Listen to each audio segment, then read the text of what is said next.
Hi, my name is Eric West, and today I'd like to continue my discussion on networking to success. But first, I'd like to do a quick recap of my last post where I covered some suggestions on how to overcome your fear of attending these networking events and talking to the professionals. The two main suggestions that I had was to bring a friend, where basically use that friend to introduce each other to the professional to get the conversation started. The next you want to do is prepare some good questions to ask that professional to keep that conversation going.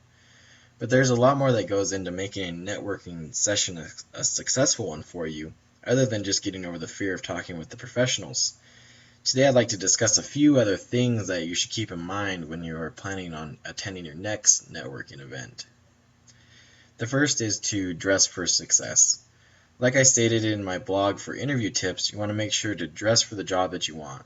Many different professions have different levels of acceptance for different styling of clothes, but if you plan on attending a business networking event, then it's probably just best to stick with the basics of business professional or business casual. Next, you want to be memorable. But you don't have to wear crazy clothes or act crazy for someone to remember you. The best way to make the lasting impression that you want is just to have a genuine interest in what the other person has to say.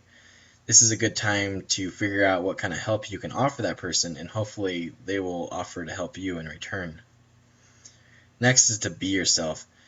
Most people are able to spot someone right off the bat if they're not acting like themselves and just trying to impress them.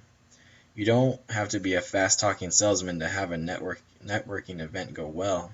All you need to do is show your willingness to get out there and to show your true personality to the person you're networking with. This is a great way to get that professional to remember you after the event. Next, you want to use your online brand. Be sure to get some nice business cards made up for yourself that contain all your contact information and your addresses to all the platforms that you participate on.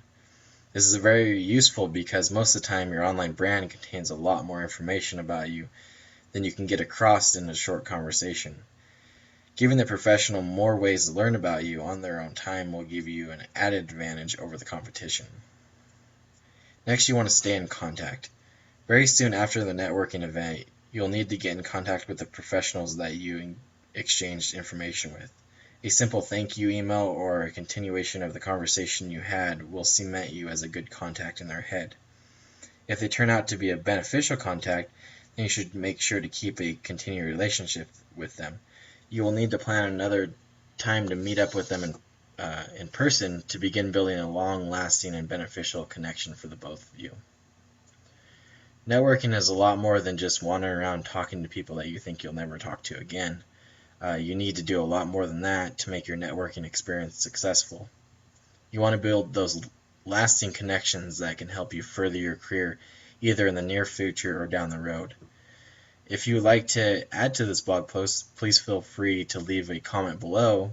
And if you like the information you're reading, then you can subscribe to my blog or follow me on Twitter at Eric_West3. Thank you once again for reading my blog.